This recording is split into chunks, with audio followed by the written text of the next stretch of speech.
one. Now, this is gonna be a No, first for the no, channel. don't you fucking now. This is gonna be a first for the channel, but we're gonna put a legitimate content warning in front because we're gonna be talking Yes, about depictions of sexual violence. And I know what you're thinking. Like, oh, I remember watching Kill la Kill when I was young. I remember Akame none of got this. killed. Sorry, sorry, Whatever sorry, you're sorry. thinking, Akame got killed. no, and no, here's the thing. Some people are thinking, oh, it's about that insane Suicide Squad group from the manga. No, this is about the ones you haven't read. Yeah, the spin-offs. Akame got killed is a weird spin-off. So we're gonna be talking about. We will.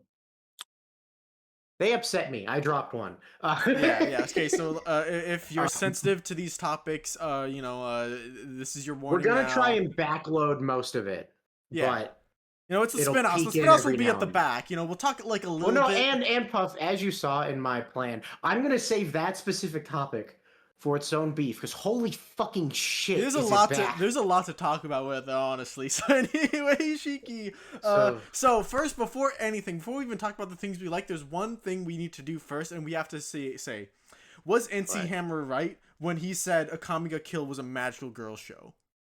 No. Obviously not. Like, this joke made some sense with Kill la Kill because transforming It has hero match aspects. girls It has has aspects. overlapping. But like, if you want a crash course, here's this cool Craftsdwarf video you should all like watch. By the Craftsdwarf is like 10 million times cooler than me as a YouTuber. If you think I'm worth your time, you should watch all of his Oh, videos. that's a video where he did like level of research I would never do because I don't have that level of fucking motivation in me. Yeah, but anyway, it's like there's no way in hell Akame ga Kill is a magical girl show. Like, Oh, do you know what he said? Do you know what else he said when he was saying that? Do you what? remember? No, I don't. What? He was ranking. What was it? He was ranking. It was Like like how Fire good the Force. female cast was. It was like Fire Force, One Piece, Fairy Tail, a bunch of big series, and he said Akame ga Kill had the best female cast. And now, Puff, now that we've read Akame ga Kill, even ignoring the sexual violence, that is still deranged because, as we'll get to, Akame ga Kill uses its women for some very specific things. I think that we will Akame's get like to. an We'll get okay to. character by the end. That's all I can She's say. fucking fine. She's fucking fine. She's like Okay, fine. we'll get to it. That's not even what I mean. We'll get to it. Okay. Akame ga Kill. Ugh. All right. So, what do we Measure, like measure, about measure. Akame ga Kill? Let's get that out of the way first. Here, First let me thing, check what the do we like? notes that I sent you. I sent notes. Okay, number one, stuff I liked. It felt like by the final arc, you like learned how to write a manga, so that was nice. Yes, the final 2 volumes are like actually like The really final fun arc to is read. like it's not like amazing, but like it's way too good for the rest of the manga. Yeah. Like, not even just the good things, like the fact that Tatsumi's power is sick. The art fucking spiked like crazy, by the way. I know, like, Dragon Tatsumi is just so much fun to watch fight, and like, by the end when he becomes a big monster man, and he's still trying to be human, that's fun. Akame fights Esdeth, and that's pretty cool, and I like what they do with, like, Esdeth and her causing that snowstorm, because it feeds into one of the other cool things about Akame ga Kill, which is the moon symbolism. Because in the first episode, when you first see Night Raid, the moon's like tainted red. But then by the end of the episode, after they kill the bad people, it's white again. And so like, oh, that's like it's a symbol of the end of corruption, and also like the Empire's reign is considered like a long. It's like One Piece. It's like the evil Empire's reign is like a long night. So by the end of the fight, Dawn's coming, but then like Dawn is blocked out by Esdeth's like storm, and it's like, oh, it's not over yet. She won't let it end yet. So, but then after we beat her, then we get the dawn and the sunrise. Or like the very obvious dynamic between Akame and Esdeth, where it's like a woman who loves torture versus someone who tries to kill people as quickly as possible. That's touched on earlier in the manga too, where like one of the only things Akame is going for is that basically she views killing solely through its like political necessity almost. Yeah. Like she takes no pleasure in it, and that causes her to honestly feel less guilt, because like a serial killer she fights is like, don't you hear the voices? Because he was an executioner who went insane. And she's like, no, because she has only ever killed, well, she used to as a kid. Kind of weird she doesn't have voices about those. Like, how did I kill Zero is weird. Yeah, I read all of Zero, and I'll say this: there is a few people she should have regretted killing, but like she kind of goes through it throughout the course of Zero. Yeah. So like sure, yeah. She was a kid. She was confused. She doesn't remember it very well. Okay, repression. What do you do? Anyway, so yeah, like that's a neat dynamic, and the fight makes sense. Secondly, fuck the anime, but in the manga, I love that. Like, here's the thing: I don't like that Esdeth essentially her kill switch is Tatsumi dating a teenager his age, so she can't pedophile, groom, rape him. I hate it. But I like that she does not get to die near him. She doesn't know what the fuck he's doing. Yeah, okay, that's a weird thing about like the anime and the mangas that the Well, no, I have that. I have that. I have that. okay, but like I feel like we're already getting into it already with like the moon especially is like what I kind of want to talk about with what they do in the fucking anime. No, we can get to that too. It's Okay. fine. It's fine because All right. like that's kind of it for stuff like just the final arc was better. It was better basic things like the build up was better, the art was better, things were more satisfying. Certain tropes that were kind of messy at first were handled better, like Esdeth loving Tatsumi more as he turns into a monster and loses his humanity, showing that even her desire for love is corrupt because she doesn't actually care about the person. That was all good and uniquely good because the rest of the manga was not like that, which made it very Yeah, jarring. I even like Leon's stuff with like the minister and like yeah, I know like the page where like she gets thrown off like the side of the building is like literally a mirror to, like they literally copy all the paneling and imagery verbatim when she throws him off like a few chapters Yeah. later, and it's really satisfying to see. Yes. All right. Now, here's the big issue with Akame ga Kill specifically, and that is nothing is developed in any capacity. And I mean nothing. Let's go in order. The main cast, they are not developed enough before they die. So you really just don't fucking care. Like it's a lot of backloading too. Like what's Scissor Girl? I don't give a fucking Scissor Yeah, Girl. there are so Scissor many Girl. like flashbacks to Scissor Girl. Like, oh, I remember when we do this together with Scissor Girl. I remember we do this No, together because with like Scissor Girl. here's actually how dying works in Akame ga Kill. You hate yourself and you're a bad person, but then Tatsumi teaches you to like things, and then because you now feel joy and like things, you are now going to get killed. That happens to like fucking four of them in the anime. Fucking anime. Okay, so that happens, and like it's nothing. Like Scissor Girl dies, and all we know is that she killed some people who were attacking her friend, and she feels she's only good at killing people because she's clumsy. But then she's like, "Oh, also, I made Tatsumi feel better one time." And then she gets like eaten protecting her friend. And the villain's like, "Ha ha ha! That dumbass, that idiot. If she was a true villain, she ha ha, that idiot. If she was a true villain, she would have let me kill her friend, but she didn't, and that's why I won." Oh, by the way she died is such fucking bullshit. She has the fucking unblockable scissor, and then the other girl just parries it, and it's like, what? Unblockable scissor, my fucking ass. Dude, she didn't touch the blade. She like parried out the No, outside. that's bullshit though. Because when it's used later in the series, people can just swing it in any direction, regardless if it's the hilt or the blade, and it cuts. But in this one fucking fight, all of a sudden it's useless and it's a shit ass weapon. But in every other, it's so fucking stupid. Anyway, that happens. Also, the dog has like a fucking regen limit, so she could have just cut the shit out of the. Anyway. Anyway, because like mine gets regen limit by shooting it like 4 fucking times. Dumb, stupid. Also, it's really also this is I think this death shows a lot of the issues. Their relationships are developed because like mine, like her whole arc for a while in the manga is wanting to avenge this scene, but like. What's Mine's dynamic with her? We don't fucking know. Maybe beforehand we could have had more scenes that established their dynamics. And we see that maybe she's like an older sister figure or something to Mine. Or maybe she started being one after Tatsumi showed her she can be good at more than one thing. Meaning Mine is now opening up to her. So then when she dies, oh no, fuck. Also, it seems like, aren't they both from different countries? Yeah.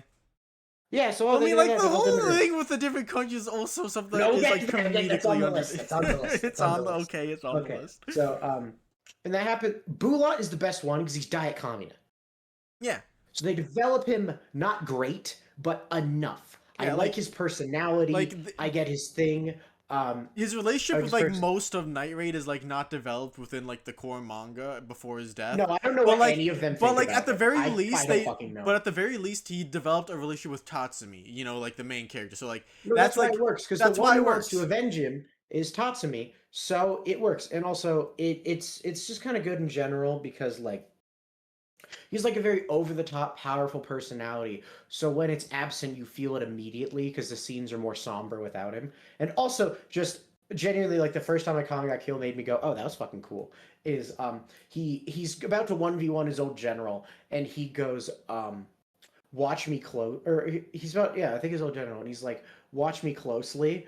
And like very, I'm going to die, but you're like, wait, why does he think he's gonna die? He's gonna 1v1 one guy. Next page, double page spread, all three are jumping him, and it's like, oh, he knew what was coming. That's cool. I also think Uh, it's cool like in the long term because like like Bulat's a beast, and so like seeing Tatsumi try and slowly like reach his level, it's like that's a Now, goalpost for their him to way of try. showing that he was a beast was kind of iffy. Like in Yeah, Zero, they it's make it more clear, but in the OG, I remember there's a line where both in the anime and the manga it's said differently. In the anime, it's like he's second only to Esdeth, and in the anime, it's like this guy's almost as strong as Esdeth. And I remember you and I are both like, is he? yeah, they don't make that like Like clear. he beat up three, whoa, he beat up three great weapons users, but the guy using the axe, like they don't do a good job establishing that Bulat is strong and not this guy's a bitch. Because the only thing they do before this is brutally murder some soldiers and then like one girl. So like I don't get a feeling that they're strong. So when Bulat beats them, I can't tell that that's actually Yeah, it's impressive. actually like weird because like in retrospect, I can tell you if like the guy with the water ring is like better or worse than any of the Jaegers. Like it's like really He iffy. probably is, Yeah, but I like want to think he is because he was as this right hand and like but like and was like you he? I know, don't he had a really good, especially on the boat. like maybe like some nerdy fucking power scalers can tell me, but like as like I think most viewers going through are not gonna be able to really like gauge how strong Bulat was I supposed think to be. like for the sake of like shock value and like the manga was told to make this type of series, he speedran things that could have gone slower. Like if we had arts like I don't know, maybe we clash with Esdes 3 and we see like, oh, they're stronger. Oh, the buff guy is like as physically strong as Leone. Oh, the water guy is like better at projectile combat than mine, or shit like that. So when Bulat beats them, you're like, oh, Bulat's a fucking Yeah, I think medic. like at the very least, speaking for the like yeah, I think yeah, both the anime and the manga, they probably would turn out a lot better if like they saved all the deaths for like the back half and maybe be like, okay, so let's develop everyone's Or relationship like to one even they another, wanted to and then splice them like in. like make like or like a series of very important missions where they then have to like I think that. that would have been. I think splicing them out would have been fun. Bulat dying early is like no Yeah, shit no, because like Tatsumi Yeah, uses yeah, power. Bulat dying early, that's And then fine. Scissor Girl could have died early too. It's just Akame got killed didn't have enough arcs or even just like chapters of like anything happening ever. So nothing fucking matters. Next on the thing they fused to adapt besides the main cast is and this is a big. Oh, also just like they're not friends with fucking anyone. Like, what is Akame's thoughts on fucking Lubbock? I don't fucking know. And those two survive most of the manga. I don't know their thoughts on me. I genuinely have no fucking idea. Yeah. Like Lubbock doesn't really perv on her. That's interesting. Is because she's scary? Probably, but we're not told that. It's like it's I could anyway. tell you some like I could tell you what Bulat and Akame's is because I read Zero and it's like, oh, they're training partners. Like Akame would constantly ask him, hey Bulat, you're really strong, can you train me? And he's like, yeah, of course I will. So it's like, yeah, okay, but you don't get that before Bulat dies or even like anywhere in the No. original manga, I don't think. Or like Leone likes fondling Akame's ass when she massages her. Fascinating. Good for you, Leone. Awesome. Next on things they refuse to address, and this is a big one, Puff. The actual politics of the fucking kingdom. Yeah. When did the minister come into power? Because it seems like it was when the prince's parents died, which is I assume around when he was born, so that he could manipulate him immediately. And the prince is what, like fucking 7 or 8? But then we're told that that one ship was made like 9 to 11 years ago. So it's like, okay, it was bad before the minister took over. Right. Except no, because in the manga they keep beating us over the head that he is the fucking root of all evil. This millennia old fucking monarchy only turned evil in the last fucking decade. And it's like, what? Yeah. Fucking excuse me? Like there's like weird mixed messaging where it can't decide whether it's like just 50 bad people running into the ground or like because like the I think this like the first page like in the whole manga is like just as humans gradually decompose, so do countries inevitably crumble, yada yada, eventually corruption seeps in, But stuff they like don't that. treat it as a slow decline. They treat it as this one dickhead came out of nowhere and just Yeah. ruined everything. It can't fucking make up its mind. It doesn't know what it's trying to say. It's like I think it'd be better if it pointed out that like power was always crumbling. Villains were starting to appear everywhere, and maybe the minister is the one who thought, "I'm going to connect all of it and use all of it for my advantage." But that's not how they do it. So instead, they treat him like he's literally like the devil. Like Yeah, he they do. brought sin into the world, and people now sin because he taught it to them. I fucking hate.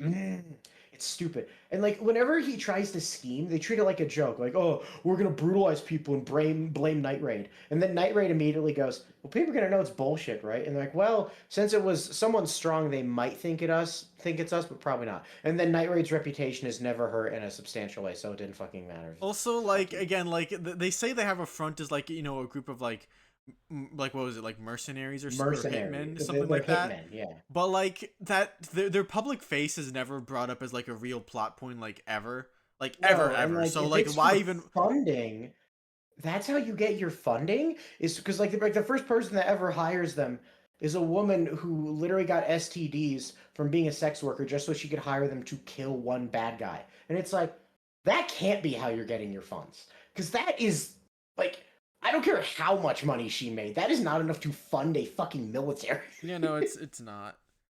Especially because like they get all their food and water naturally. What do they even need funds for? Like are they sending it to the army? I Because if really so, do the think army's that. like, what is this? $200 fucking dollars? I'm positive that like this is just a detail that the authors wish they didn't Oh, include because dude, because it never they're comes up anywhere else, even in Zero. In Zero, it never comes up. yeah. They literally just Oh, like it's we so are we are like a fucking hitman squad rebel for group. the rebel faction. Like that's what we are. We do the jobs they ask us to. Yeah, That's because what we're it's also doing. so confusing because there's that fucking thing where it's like this is our public face, but also anyone who finds our hideout needs to be murdered. It's like why? Just what? Huh? What? Lie? Say that you're the fucking hitman squad and have Leone do it because she meets as the hitman ambassador anyway. So just have her be like, yeah, this is my base in the mountains. Isn't it fucking lit? And like, what? You got a fucking challenge? What? Akame can just hide, and then what? How you gonna prove? It's stupid. It doesn't make any fucking sense. Okay, and then so they refuse to adapt the politics to the point that like I'm actively always confused, or like, and then also the thing is like the guy wants eternal youth, right? Yeah. Well, He wants not to live eternal youth. He said forever. he wants to live for like 130 years, like a Yeah, he brisk, wants to healthy live for. 130 or But then, something. like, why does he want to invade all the neighboring countries? I know, and the thing is, like, this isn't like some like oh they want to invade the countries to like like take their land, take their resources, indoctrinate them No, into the he gets all empire. that when he sends his son to go explore and learn things for him. Like, he's never like, oh, we need to get the South Savage tribe, where oh, there are a bunch of brown guys who wear masks, and that's one of the most well defined of the tribes.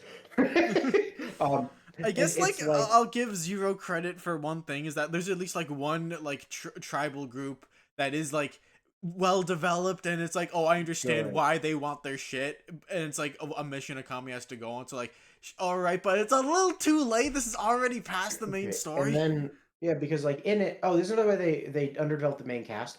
Almost half of them are just ex-military, and it's like, why? Have them be from the neighboring tribes. Have one be from the north, so when he hears his army gets cleaned, he's sad. Have mine, instead of being like loosely fucking connected to the immigrant group, like she's like, yeah, I'm from them, and I know they would like to get their stuff back. But I personally grew up in the capital at age like 5, so I hate the discrimination, but I have no ties to the group. It's like have her actually have ties to the group. Fuck me. The only ones who have anything is Leone represents the poor slums, and that's fucking it. Yeah, It I mean sucks. We're a fucking rebel group. like I Represent yeah rebels. I like Lubok's backstory because it gives him neat parallels to the minister's son but like Hmm. like other than that like it is like yeah like the thing is I think this is a problem with in general is that too many characters are too similar to one another, like so many of them are like okay we're ex-military that decided this is just obviously they're fucking evil, I'm not working for them, and then the other side's like well I'm evil and I love killing people as a hobby and that's my thing, I think it's fun, and that's like And then every you'll other have like the villain. very rare. I'm a plucky poor person, and then an evil thing happened to me or my loved one. And it's like those are the three. Those are the three. Those are the I three. remember And we there's no got like actual a depth there. There's no depth there. yeah the things I remember that we got a comment a while back saying like oh yeah I think a comic kills bear there won't be one way and that's they kill the villains, the comedically evil fascist villains, and so it's very satisfying, but like A, It's not. it's not because like for like a myriad of reasons. Like one, the villains themselves are not as interesting. Like I won't compare it like to late game movies because that's like 10,000 chapters of development that they get. But like Mhm. Axe Hand Morgan, right? We see like his ego and how like that affects all the men who work under him, and like it is comical in a way. Like he wants a giant statue of himself in his front yard, and so when you see it topple down and see him get mad over it, that's like a little funny. It's a little interesting, and then But when he's like defeated. you see the people who suffer under him in like depth. Yeah, and then when he's defeated, you see everyone cheer like, "Oh my god, I'm so happy! This is so great!" But then like, we never focus on like any of the victims to like a satisfying degree, like No, ever. like here's what it would be. Here's what Accent Morgan would be in Akame got killed. Because he'd be like that. He'd be like that ogre guy. We meet Rika and her mom, and we learn from Rika's mom that Axan Morgan cut her husband into pieces and then made her sell those at her shop.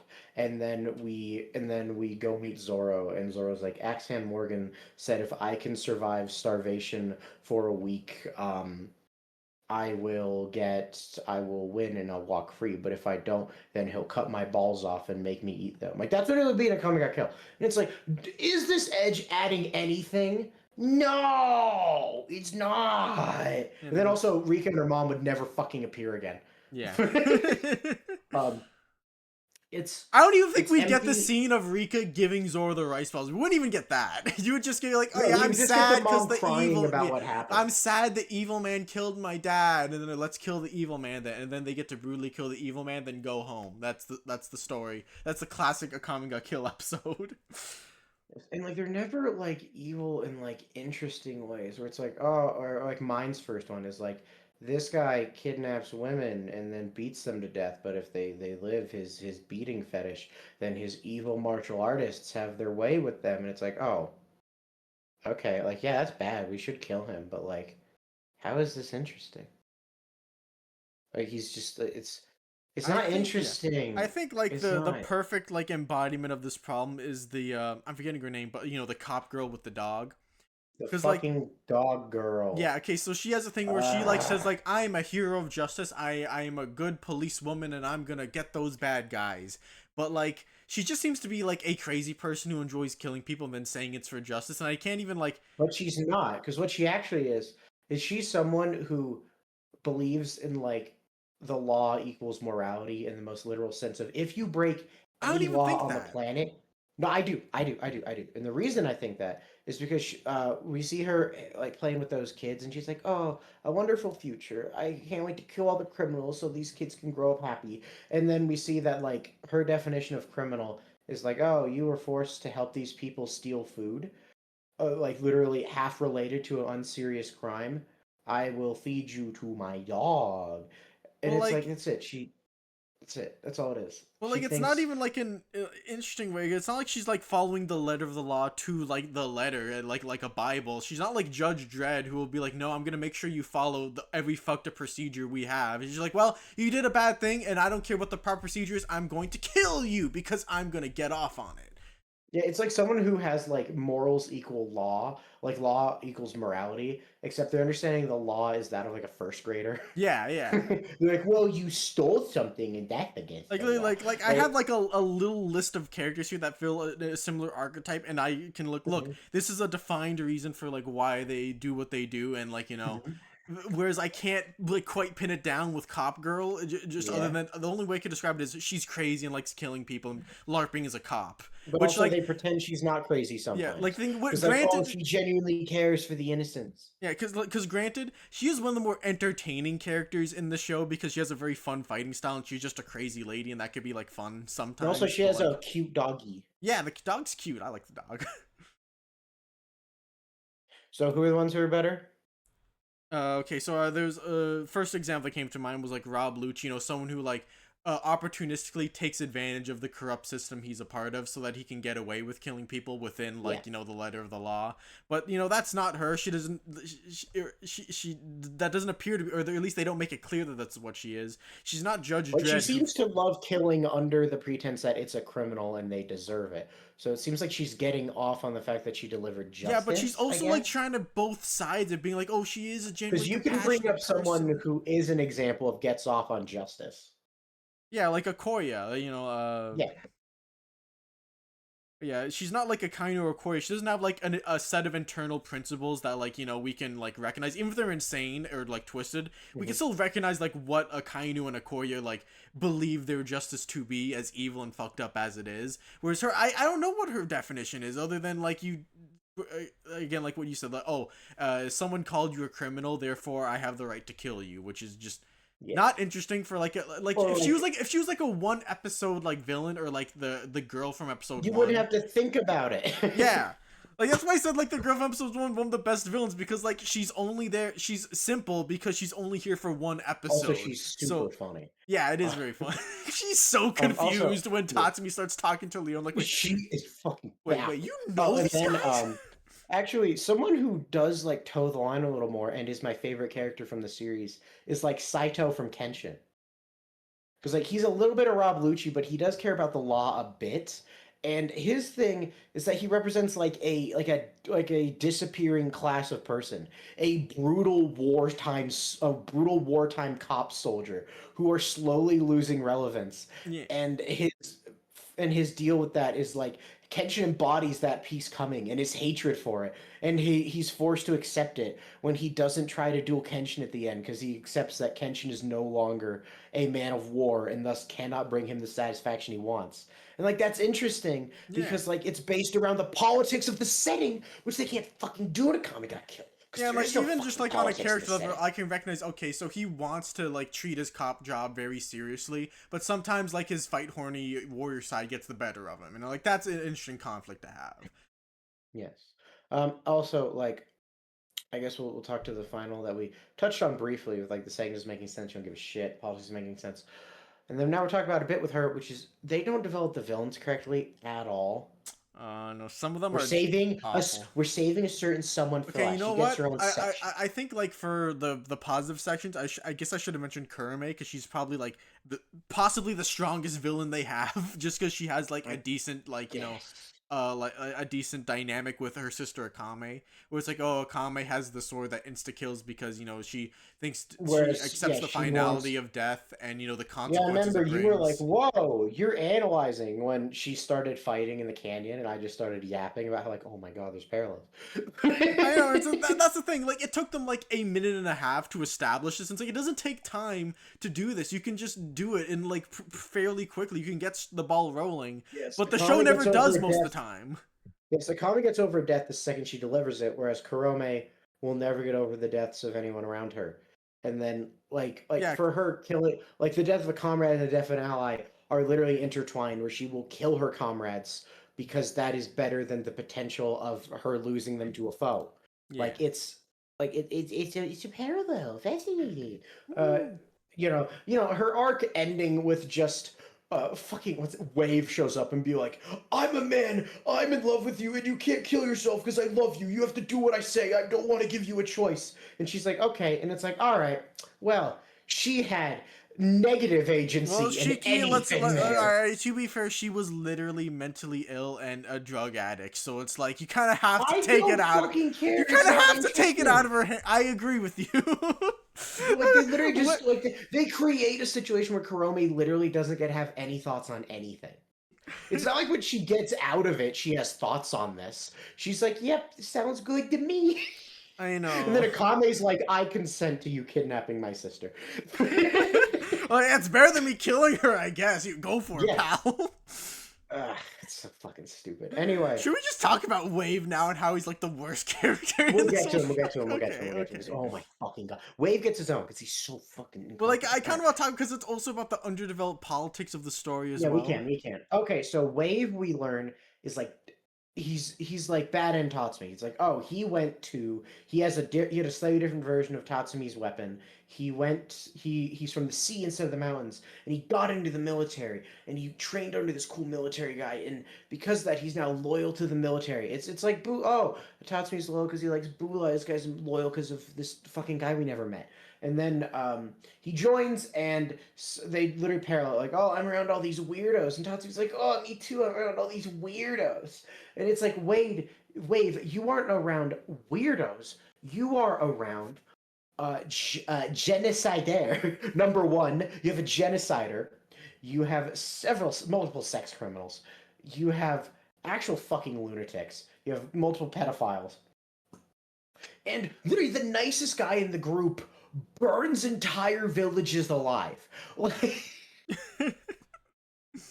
Wave, you are not around. Oh, they're so weird and quirky. Wave, these people are evil. Yeah, no, that's the thing. It's just like, if you're Tatsumi too, like, why can you not recognize any of the evil around? Like, 'cause the thing is, it's not like that he's just an idiot and completely oblivious. Because like when he meets like the minister's son, he's like, "Oh, you're corrupt. You're evil. I'm gonna punch you in the face." Let's talk about the minister's son and how he parallels Wave. The minister's son creates a suicide squad of immigrants that he found, and he's like, "Hey, get this. We go around, and when the people we talk to don't do what we want, we kill them. And when we succeed in the job, we do, like, literally, they actually have, like, I'm being completely serious here, it's a real thing.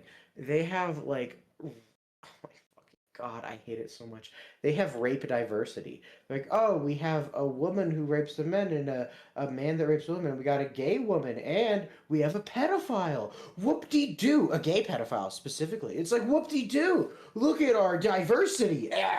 And then, okay, but then it's like, okay, wait a minute. So they go and they don't care if they kill civilians along the way. If they irk them, they just say, "Oh, well, you're gonna go against our orders."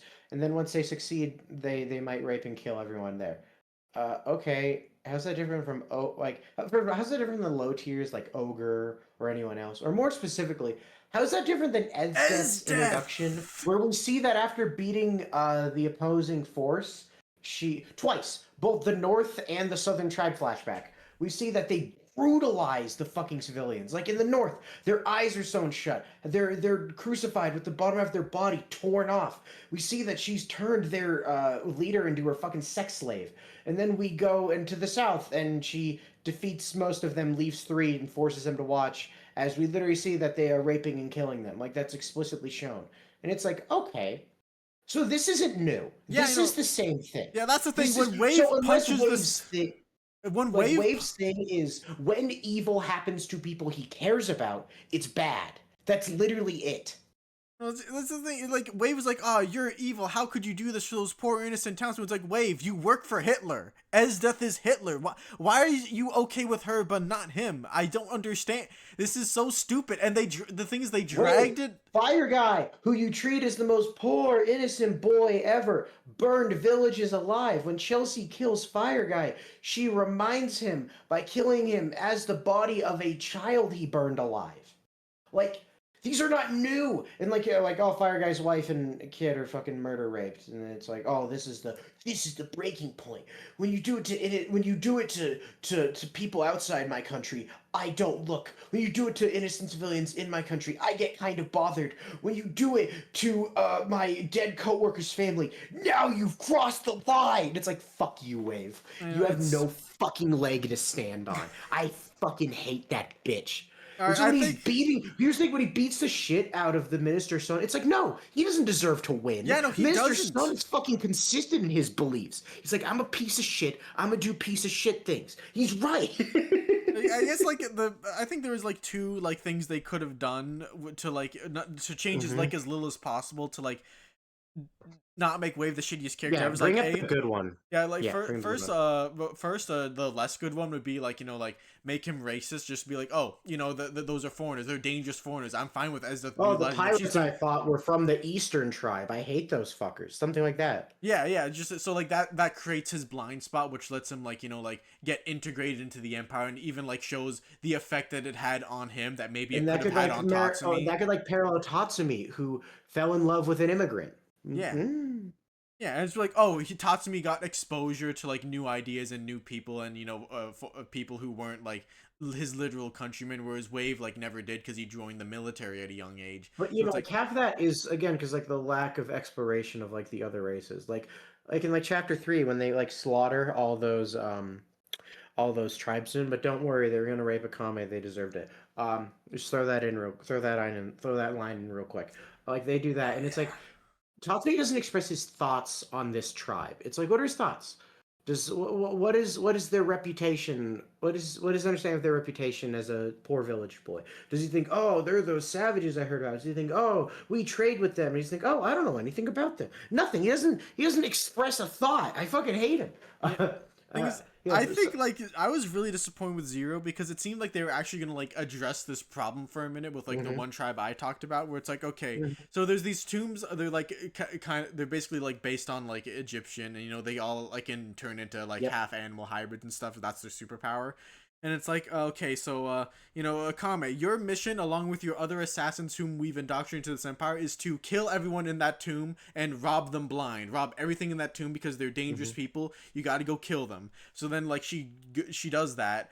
Some of them get captured. Then this one octopus guy almost like rapes them, which like bad showing for them. But like, hey, maybe it's just, I thought what they're doing is that, oh, that's just one asshole, and then the rest are going to be like normal people just defending their Mhm. homeland. It turns out that's not the case. They're more than want to rape them. So it's like, okay, so like, No, are no, they no, are they no. really a dangerous group that the Empire should put down then? Because like, it They, seems like they're assholes too. I thought like they even have this one line would say, "Oh, you think we're bad? Your Empire is even worse." And it's like, well, this would have been a lot stronger if like you were like more likable as a group and less like evil and rape happy and Wonderful. stuff. Okay, so like tying into this is like Wave. It's like Wave actually. I was happy because when we were watching the manga and Wave was being we were watching anime. We were like Wave was being the most annoying little bitch, and I said. He was fighting the emperor, and it was so unrealistic in the fucking anime because half the character arcs are like cut in half. And I remember Puff. I said I would prefer if he left. Like he was unable to deal with his emotions, so he fucking left. And then he did in the manga, and I was like, oh my god, that is a better arc. But then at the end, he sees the capital and he's like, my sense of justice. I can't. I must go help Tatsumi. And it's like, Fuck bitch, what are you, you talking Wave. about? You don't have a fucking sense of justice. Fuck you. You don't have one. Tatsumi has a stronger sense of justice than you. And we'll get to my problem with Tatsumi. All right, Okay. but I guess Okay. we didn't talk about the other way you could fix Wave, which also Hmm. feeds into the politics. The much better way. Yeah, the more obvious way to do is that I'm forgetting his name, but like the Great General, The Lightning General. yeah, the Lightning General. Like when they introduce this guy, it's like, oh, he's the highest ranking guy in the military, and the first thing he says is like, "Hey, Minister, I know that we're fighting war right now, but I know you're corrupt, and after I finish this war, you're next." He basically just says that. So it's like, oh, so we have someone And he says it high again up. at Tatsumi's execution. Like he thinks Yeah. So like, he oh, this he is says on multiple occasions. yeah, so oh, this is someone high up in the empire who like sees the corruption and doesn't like it. And the excuse he gave for why he never did anything was like, "Oh, I come from a military family, we decided not to get involved with politics, but things got too bad, so now I feel the need to step in," which is like vague and they don't really answer like why this was a Yeah. big way. But like anyway, it's like, "Oh, this is interesting, okay?" Cuz like they've already built up like this like feud between the minister and Esdeth because they seem to really not like each other, and like Esdeth wants to take more of the imperial arms as she can and make sure they don't fall into the minister's hands. So it's like it feels like, oh, they're building up like some three-way conflict between this group, like Esdeth and the minister, who have very obvious like different ideas of what it means to be strong and survive and all that, which like Hmm. could have been interesting, but it's stupid. We'll talk about it later. And then the guy who's like, "You're both evil, and I want to kill you both." So it's like, okay, Wave could have believably been, someone on the Empire side if he was like this guy's right hand or something. It was like, okay, Esdeth is evil. Fuck her. I'm leaving the Jaegers. I want to be under this guy. I think this guy could fix the Empire. I think this guy could do it, and they would also give him some credibility as like a threat to the other two, in the side because he has no allies. At least none that are named. Like, oh, he has like an army or whatever, but like they're all just nameless mooks. So it's like this guy's just alone, while everyone else has a whole teams of superpowered guys to do their bidding. And then he dies pretty early on and it never really gets to come to a head, which is disappointing. And even the minister and Edis thing never really comes to a head. But it's Okay, disappointing. so now I'll bring up some problems I have with Tatsumi because I just remembered them and I skipped them. Oopsie daisy. Oh, sorry. Tatsumi. Okay, Tatsumi. I forgot. No, Tatsumi. Once he turns into a dragon, is a good character. We're not going to talk about him. We're going to talk Yes. about pre-dragon Tatsumi. Pre-dragon Tatsumi. He does this thing where the thing that always pissed me off the most is he always brings up his regrets, but he never says what they are. Even though Tatsumi is a verifiable fucking dipshit in ways they do not bring up. The two that always get me is the first one is Cop Girl completely has her guard down against him to the point that she will turn her back to him calmly and go talk to a civilian. And he knows that this, because he recognizes the dog, so he says, oh, this is someone in the Capitol with a, whatever the fuck it's called, stupid weapon. And then it never crosses his mind, oh, I should kill her. It doesn't cross his mind. And the dog's calm, and the dog can sense, and the dog is calm, meaning the dog is not sus of him either. And as we saw when he fought Ogre, he can hide his aura, his blood, whatever the fuck it's called. His He can hide that bloodlust. shit. He can hide it. But then he doesn't. And then literally, like, it's so fast in the manga, it feels like it's the same fucking night, but it's not. Very soon later, that same girl kills Scissor Girl and eats her. And it never crosses his mind. We never see it cross his mind that, oh, could I have prevented this? You could bring up, oh, he's too weak, it wouldn't have worked. But that never even crosses his mind. Yeah, like oh, could even I even if he's stop like, this? yeah, even if it's unreasonable for him to think he could have killed her, like, it's still, he could just be down about it and be sad, be like, oh, maybe I could have done better. Like, have some drama, please, that doesn't feel fake. Yes, and then, like, the other one is the most... I got so mad at this, I showed it to 3 of my friends. Is Tatsumi and Esdeth get stuck on an island, and they get their funny rom-com, haha. The Hitler pedophile wants to kiss me, wow, fuck you. Anyway, but at the end, he has a conversation with Esdeth, where his conclusion to the conversation is, he literally thinks this, we see him think it, is he says, oh, there was no trigger, I cannot redeem her, she is just pure fucking evil, and there's nothing we can do about it. That's what he thinks. He thinks that to himself. He thinks she can't be redeemed, she's pure evil, she's just a monster. And then we see that, because they're on an island, they have no idea where the fuck they are, they have no idea how long it would take them to get back. And then a portal to escape opens, and Tatsumi looks at it, literally minutes after the previous conversation. And then, but then he remembers that Esdeth helped him fucking hunt fish. And he's like, I can't just leave her. Esdeth, the portal to bring us back is open. It's like, what is going through your fucking brain right now? Because Tatsumi's not a prideful, honorable guy. In chapter 1, that blonde girl saved him from homelessness and fed him and gave him a fucking bedroom and house. It was all wonderful. You could say, oh, there was ulterior motive. She wanted to kill, torture him. It's like, okay, Esdeth has ulterior motives. She wants to groom him into being her fucking sex toy. And, So you know, like, I also assume it's more just that. She wants to groom him to be her right hand and help and kill people together. Because she brought him on Jaeger mission. She said repeatedly, "You're backup Jaeger." Jaeger, how do you? I don't. Probably Jaeger. Let's not be stupid. Probably Jaeger. And it's like, okay, Tatsumi, she's still evil, but because Esdeth is a fan favorite, oh, well, Tatsumi feel bad. Esdeth, the portal is closing. It's like, I actually fucking loathe you. I loathe. And when we see that, like, because how far Portal Guy's power works, it could have been fucking weeks without her. We could have done Puff the mission in the castle where Susanoo dies. She wouldn't have fucking been there for it. I know. Feel regret over your stupidity, Tatsumi. Feel regret. He doesn't, and he doesn't. But anyway, Vader turns into a dragon and becomes the embodiment of the idea that people can overcome any challenge through the ability to adapt and grow and evolve. And he represents that by being both a dragon that can change and evolve, being the dragon that on top of the dragon. Except this dragon was made through human effort as a collective, killing a seemingly unstoppable beast. It also looks like Super Sentai, because he is a hero. And it's like, okay, this is good Tatsumi. I like him. He is good now. Yeah, I even like the panel where, like, you know, he goes back to Mai and she's in the wheelchair and it's like, Mai, it's me. He's gonna drop the big smile. It's like, fucking oopsie-daisy. I'm not dead like I promised. I'm just a dragon now. Here's another. I guess we can kind of talk. I saved Chelsea for this topic, Puff, which is Deathspan is not good writing, guys. What do you mean, like, dude? Stakes, epic stakes. Except the stakes aren't high because the way characters die literally follows like an exact trend, and you can always predict when it's coming. So it's so fucking predictable. It's so daft. You if your name isn't Esdeth and you join Tatsumi's harem, you die. At least in the anime, that's how it works. Yeah, in the manga, mine gets vegetableized instead of dying. How nice for her.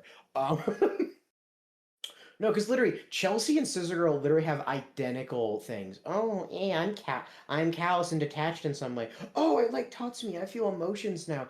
Oh, no, now that I feel emotions, I must die. Chelsea specifically ticks me the fuck off, because it shows that they aren't even good at, like, because here's the thing, Puff. One thing I love analyzing is why characters died.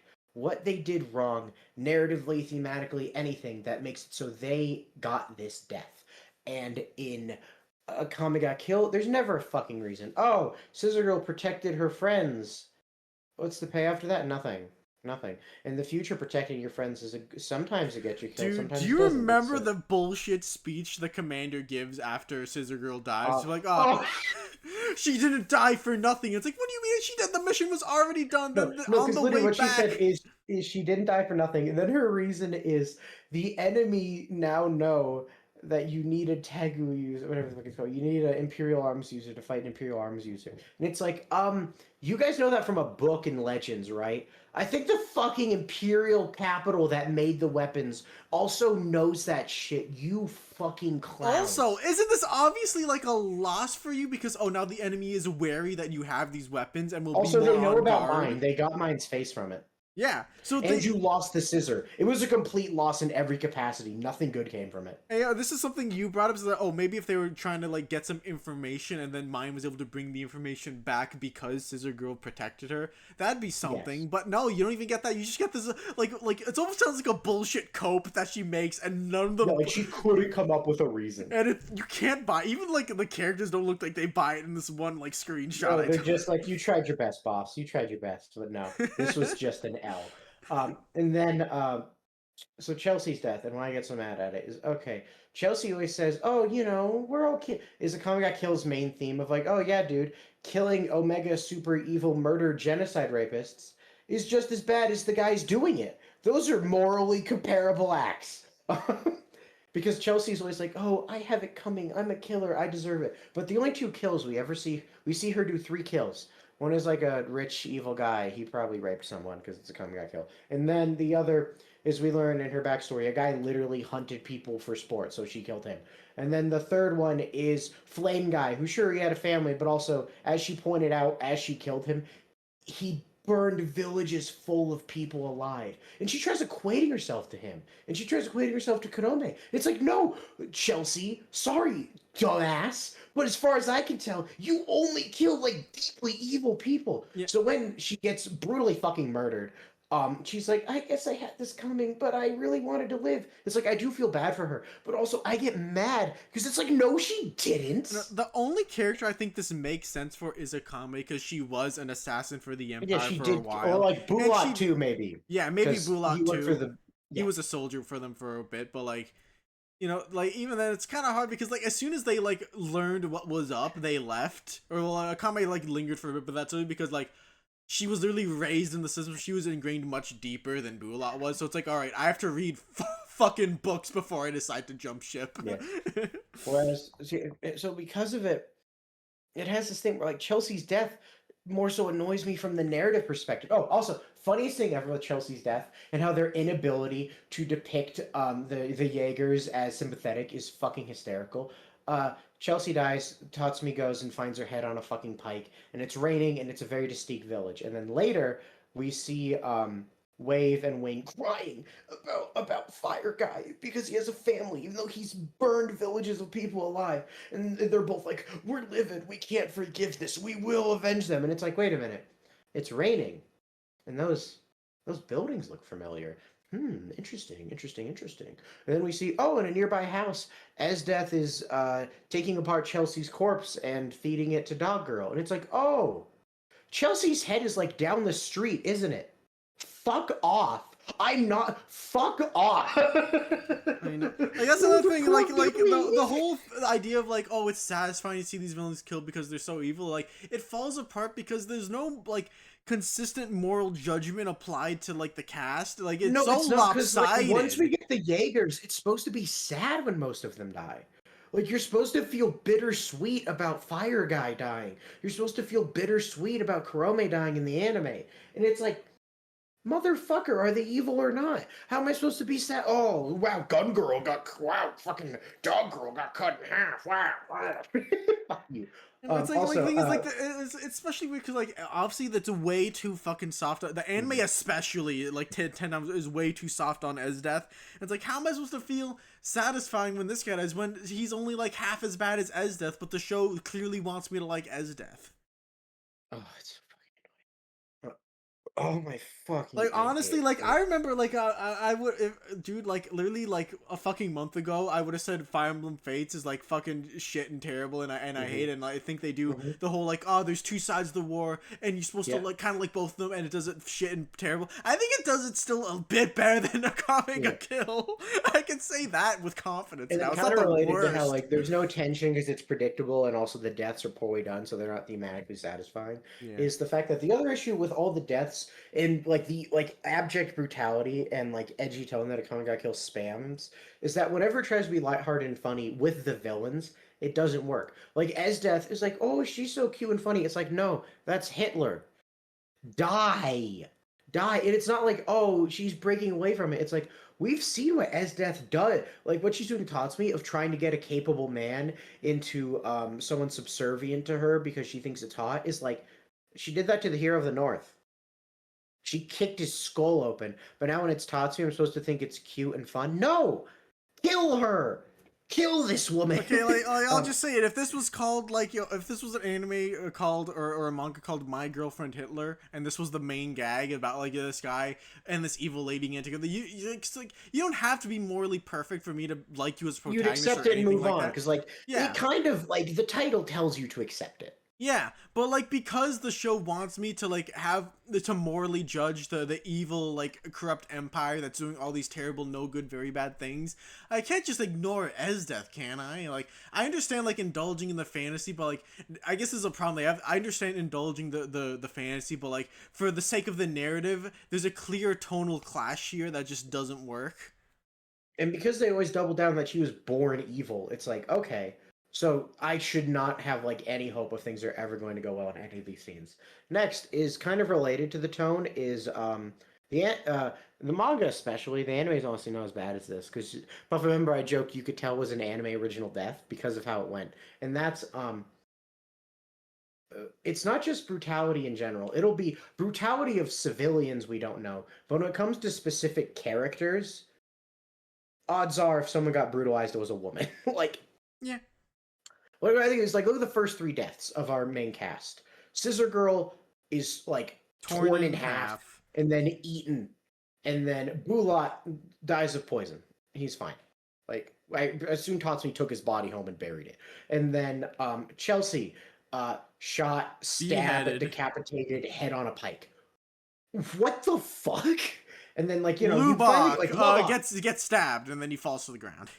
No, like at least he got his ball crushed beforehand. That was something. Lubbock got tortured, so obviously his was worse. But like in the actual moment of death, the women are like fucking torn limb from limb, and the men are just like killed, like either killed immediately, like You know, Lubbock, or like killed in a non like a way that is not visually graphic, like Bulak, yeah. Bulak, The thing is, and like it's like Bulat, Lubok, and Susanoo, like when they die, there's like some amount of reverence for them because it's like, oh, look at them go out there. It's such a chat. Like literally, Susanoo's last page is he's like fucking double page spread fighting Esdeth, and then it's like, oh, yes. he sacrificed his life so we can escape. And then like like if it's a female character, it's like, oh, it's their body torn in half on screen. They get their great sad emotional moment, and then after it's like, oh look, we're eating their body, and it's like very clearly it's not just when it comes to characters, the violence against the women is like part of the punch, and it's like fuck you. But hey, Puff, we're forgetting something. What's The that? Akame got killed. All that political commentary and yada yada yada. It's a harem anime. So how's the romance? Oh yeah, yeah, Esdeth is hot, right? No, here's what's Right? funny. Tatsumi and mine are really fun and cute when they get together, but why she specifically wins is like, I'm glad she wins because she's the only other teenager in the squad, so it better fucking be her. But, like, there's not like a story reason. It's like, why did she get him instead of Leone? Like honestly, it Like, could have can't be just as easily been Akame the whole time. Like honestly. yeah, like, like, again, like, they're cute when they get together, so, like, I can enjoy that aspect, but, like, I generally speaking, it's like, the romance is nothing. like I And can also, headcanon an interesting reason why it might be my, but again I have to headcanon. I'd be like, oh, maybe Tatsumi does like kind of being in a submissive role in a relationship. So then my, but then why doesn't he the like aggressive Leone? tsundere is like, kind of his type actually when she like drags him by the collar and stuff. But like, But then why doesn't he like Leone, who advanced on him first and is also like very aggressive and controlling? I don't know. I don't know. Maybe I can also There's headcanon no that he's not into the big sister archetype. Maybe I can headcanon that as well. like that's it. It's just like she's more his type, I guess, which isn't satisfying. Like, and also again, the other problem with the harem thing is everyone's a pedophile now. Esdeth, obviously a pedophile. Leone's now a pedophile. Chelsea's now a pedophile.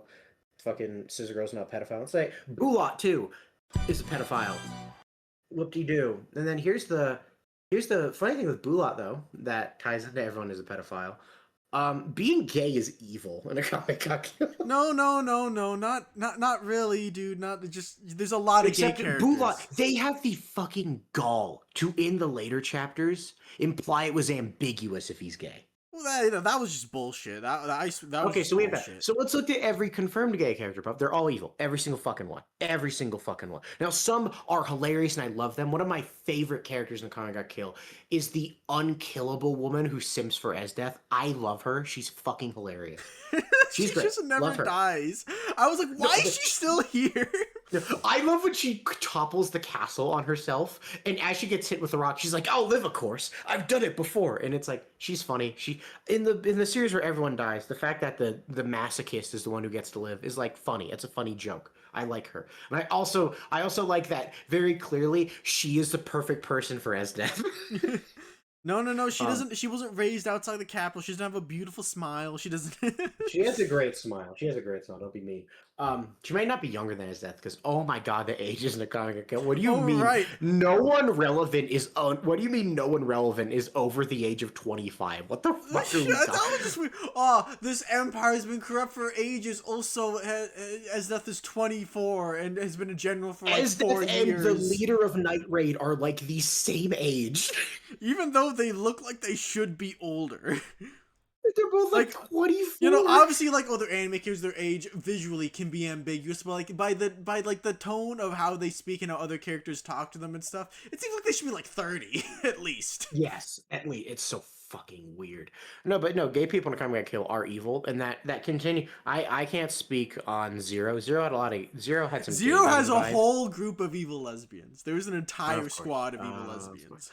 Of course, and then in the third one, Crush. But they also hint- imply that Akame is a lesbian too, so you know, there you go. She's not evil. Yeah, well, I know, but that's what Crush does too. Where Crush implies that one pirate lady might be gay, implies Hinawa might be gay, and implies the Spear Boy was gay. Except Crush ended early, so none of that was paid off. So every canon gay person in Crush is evil. Mainly the guy who turns people into furniture, who has an offline where he's like, I don't care about gender, and it's like, which could have been paid off if he was fighting Spear Boy, who was probably supposed to be gay, but again, it's never fucking paid off because that series ended early, which it fucking deserved. I'll say this: it deserved to live more than Akame could kill. No, it had more potential, but also with that one volume, he deserved to get that shit out. Yeah, no, I agree. Yeah. Next, okay, so that's it for now. We can talk about the pinnacle of Akame got killed. No, actually, no. We'll talk about the anime changes first.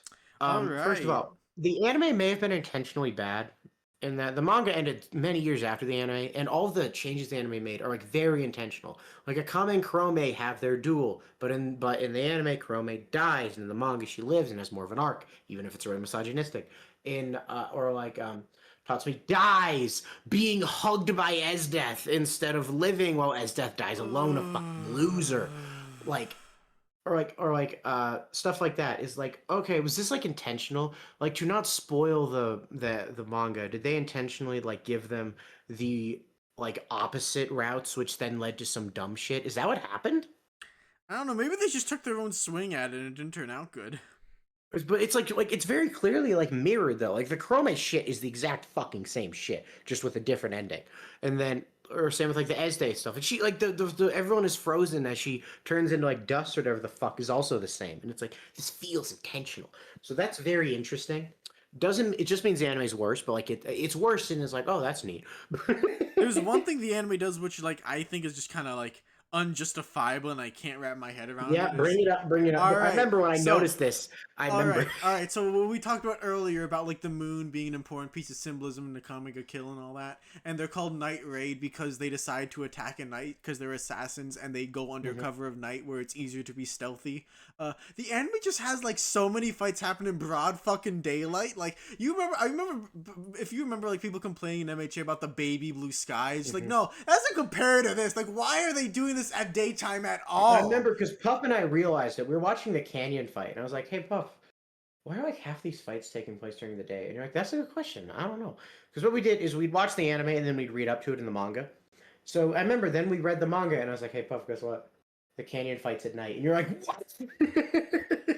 No, didn't I find it? Didn't I send it? No, I found that one. You sent a different one. We both each slowly realized things. I know, like things. I think the worst, and this is like baffling, is like the final fight against like the Emperor and Esdeth, because like in the manga, right? You know, it's nighttime. They fight the Emperor at night, and then as dawn comes, that's when Esdeth makes her storm to stop it from coming back. So okay, there you have the symbolism. That's cool. In the anime, they fight the Emperor during the daytime, meaning that Akame and Esdeth are fighting at dusk before night falls. She's night rage, so as night comes, she gets the night buff. But still, when she kills Esdeth, the sun is still there, so it's not like she killed her as night came. It's like it feels like you just reverse the symbolism, and like now it makes no sense. It's completely illogical. What's that? It's very interesting. I guess like the one nice thing I could say about the anime original stuff is that like theoretically I kind of like the anime like conceptually the ending conceptually more. We're like, oh, every member died and their names have been put in the shadows and they'll never like be acknowledged. And then Akame, the one survivor, has to like just like be alone and be the fall man for the revolution. Yeah, it's although, like okay, I did realize something kind of neat. What? About with the members who lived. The ones who lived are the ones who didn't feel guilt. Oh, yeah, that's true. Is kind of neat. That's something, I guess. But it's like, okay, wait, so if the point is that guilt was bad, why the fuck was that never, like, why was that never verbally talked about with, like, Chelsea? Why was it never like, Chelsea, why the fuck do you think you're a bad person? Like, no one said that to her. But yeah, I think it's stuff. Or like, Leone is literally just like, they had the framework but did not have the details, so her death in the anime is really jank and weird. Whereas in the manga, it's much more clear. Okay, but now we can talk about... Oh my god, Puff, it's fine. After this, we speed run. Okay, Esdeth is the embodiment of everything that people love about this series, and also everything that's bad about it. Oh, she's a hot dummy mommy. Dude, outside of the scene where she tries to seduce Tatsumi, Esdeth never has any good fan service scenes. Kurome got Kill in general has shit fucking fan service. Who are we kidding? Let's be for real. The anime is not very good. Like I guess the manga's a little better because every once in a while you'll get like an upskirt kind of, but it's still not good. So yeah, Esdeth is not that hot. Second, the as we talked about, Esdeth, we were literally told very early on, the anime brings this up less. Because I think they know that the fact that she killed 400,000 people by burying them alive in ice is fucking insane. It's an insane thing to reveal. Like when she's so evil and brutal, and they keep hyping it up. But whenever we meet her, it's like it's a thing where they can't decide. It's like, oh, Tatsumi wants to redeem her, and maybe she misunderstood and just need love. But she was born evil. We have nothing interesting to say. Societal outcomes led to this? No. What? The fact that she's a product of the military? Like, she should be like a Sakazuki or a Lucci, and she's no. Here's the thing. She has the backstory of a Lucci, but the character importance of a Sakazuki, and that is bad. Yeah. Sakazuki believes in things. That's why he's in charge. Lucci doesn't believe in shit. That's why he's a grunt. I guess. Yeah, I know. I guess like, but before that, like, we have a lot of thoughts about like literally her introduction scene because we talked about a lot. Do you remember the Hero of the North? Hero of the North. Wow. So okay, so the way they introduce Esdeth, this is your big bad, right? So you say like, okay, Esdeth, the strongest woman in the Empire, but don't worry. As the scariest weapon. Yeah, but don't worry. The Hero of the North will keep her occupied for at least a year, and then we cut back and he instantly loses. Literally, like 3 pages later. Yeah, okay, and it's Same like, chapter. all right, it's lazy jobbing, But like, if all you had was words to like set this up, you could have done so much better. Like, have Bulat say, "Oh yeah, the hero of the North. I sparred with him once. He's as strong as I am." Or And maybe he like, doesn't even have an Imperial yeah, arms. no, like literally, like what I thought was, oh, make up some bullshit like, oh, even without they sent an Imperial arms user after him, but even without using one, he killed him, then took it, so he's as strong Or as ever, or something. Like or make up like what some I wanted bullshit to bring up story, or is compare him like to some member of the cast of Night yeah, Raid, or so like what that I we wanted to have a because they reference very point. or Puff and I is they very jankly go from talking about Imperial arms to talking about him. And it's like when they bring up they're going to send it to someone, have like someone who knows less about the North. Have Leone be like, "Oh, you're gonna send it up north because they're gonna because of that battle they're gonna do," and then like Lubbock or the leader or someone can be like, "Oh, don't you know? The hero of the North is so goaded with the sauce that he's been compatible with several and has rejected them because he doesn't see the point." Like have him be like Mori in the first part of God of High School, where he sees all the personas and he's like, eh. He's like, they're okay, I guess. Like, have him do that. Have him like, oh, this guy's so fucking cool. He's beyond Imperial arms. Just anything. So when he loses, we fucking care. And the Like, thing is, even if you do like all again, that, you don't it's have to do a still lot. bad. But like the thing is, like this is Esdeth. This is your big bad. This is the Hmm. final villain of the story. Like it'd be like if in I don't know, like I'm trying to think of like a good example for like a 24 episode anime where they introduce their final villain as like actual fucking big deal early on. And they beat a jobber. Yeah, but like everything that comes to mind is just like so much cool because it's either an actual fight or they give us a reference point to show how strong Hmm. the guy is. Whereas here it's like, well, maybe the hero north was just like a fucking scrub, like that girl with the spear that we see a chapter later. We're like, Yeah, is he better like than I'm not. her or like what? Oh, he's undefeated. Who did he beat? Who the fuck did he beat? Why do I give a shit? Like it's nothing. It sucks. So yeah, again, she's proof that like they don't develop anything. They can't make up their mind on anything.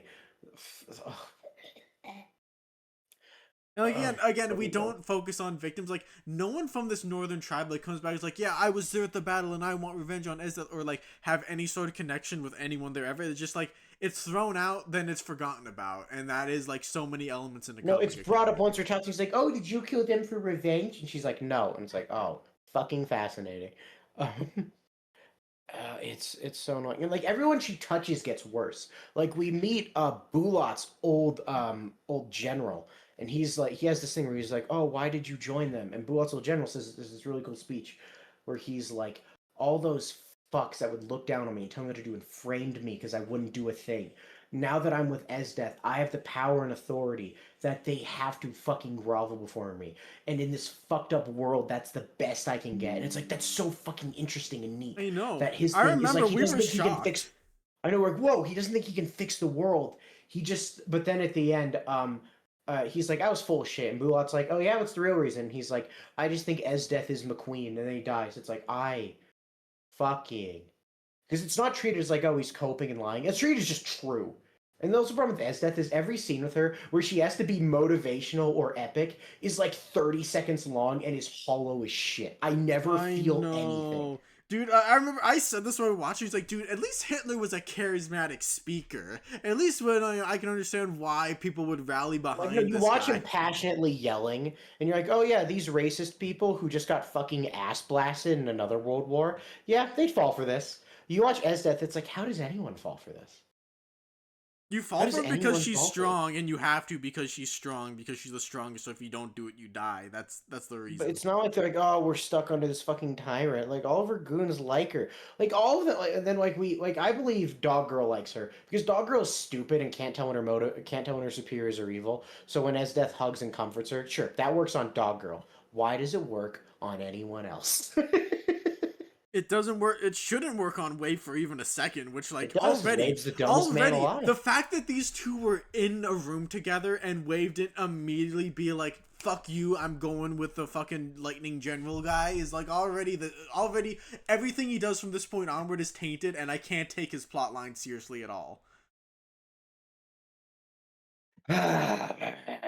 Okay, okay, so is that everything, or that's just nothing about ever makes? And also in the anime, her dying, getting to cradle Katsumi in her arms is so fucking disgusting. It's like are you fucking kidding me? Like, this man's dead. This man died a hero, and now he gets to be cradled by this fucking genocide pedophile at her final moments so she can die happy. It's like, fuck you, Mm. what? It's not treated as, like, monstrous. It's like, oh, Esdeth is going out, Okay, man. yeah, At least like in we the talked a manga, lot they about have the like fucking decency. Or, like, another thing is, like, again, like, Esdeth, le genocidaire. The thing that breaks her is learning Tatsumi as a girlfriend. Like, in this, man, this giant, massive political thing that's going on. The only thing that ever gets anyone mad in any capacity is only personal things. And here's the thing, I get how personal might make you act more rashly. I have read some Game of Thrones and watched the show when it was good. I understand the thing of like, oh, well, big political things will make you act certain things, certain personal things will make you snap. But it's like, it's not like that with Esdeth. Esdeth, her entire character just becomes Tatsumi, please date me. I hate her.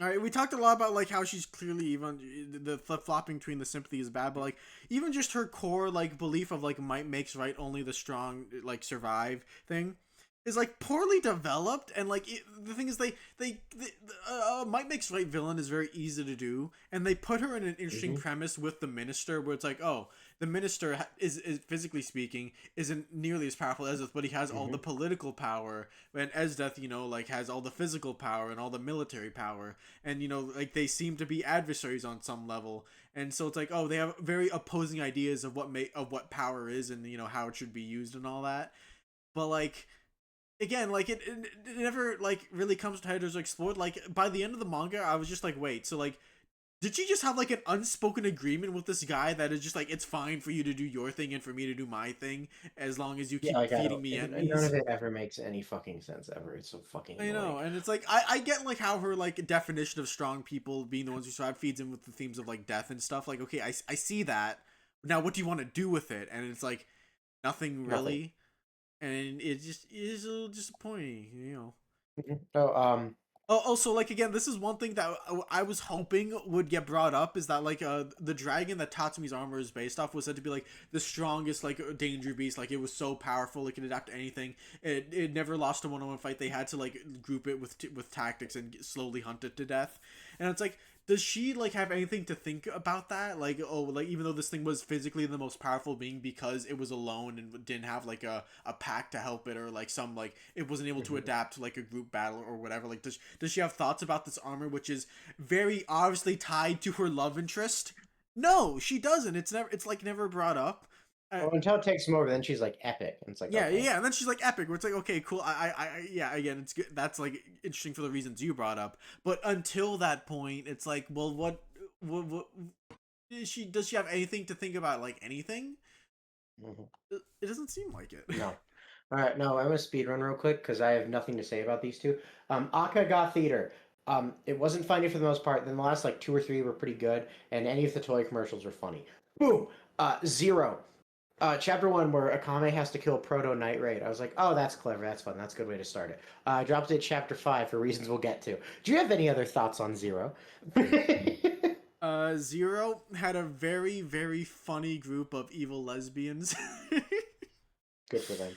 that did a lot of sex crimes to Akame and other characters. And the thing is, like, Of course they the do. thing is, I like was like I didn't hate it, or like I even thought it was like thought it was kind of entertaining compared to like pretty much every other example we think of, because again it's so comical and over the top with them. Like literally their leader is a femme pregnator bug lady who wants to impregnate other like ladies with her eggs so that she can make more bugs to be stronger and stuff. Absurd. I know it's funny because it's so absurd, and so like even though it's like, yeah, this is literally like weird shit, it's like, this is funny. This is fun. I can totally Okay. look past how evil they are and just admire them for being such weird, evil little people.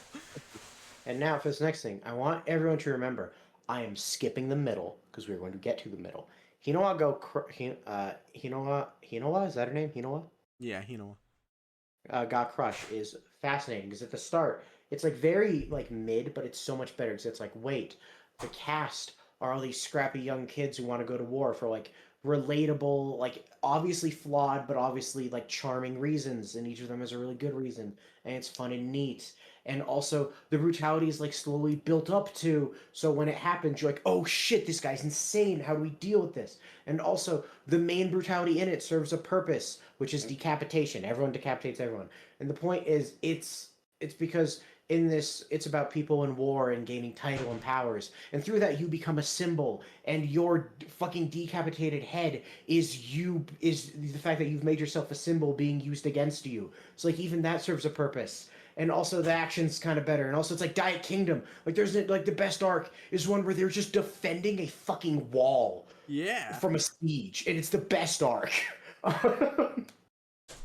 And they talk about morale and different tactics and how the magic system plays into it. Like, oh, you guys might be good at fighting, but because your weapons aren't slightly buffed by being made out of monsters, you'll break faster. And because they break faster, you'll die faster, which is such a minor thing, but it sways the battle in such fun ways. Yeah, and the thing is, It's so again, fun. like this has very little to do with the original like Akame ga Kill like story. Yes, It's the on a different comic's continent. fair. It takes place on a completely separate continent and all that. Like it doesn't even feel like Akame ga Kill, but like it is fun to imagine. And does like put into perspective how advanced and powerful the Empire was. Because if Esdeth or like the Lightning guy or even like fucking like Lubak was here, he could beat this wall by himself and then probably like be like the whatever side they join in the war would just win. Like without a Pretty doubt. much.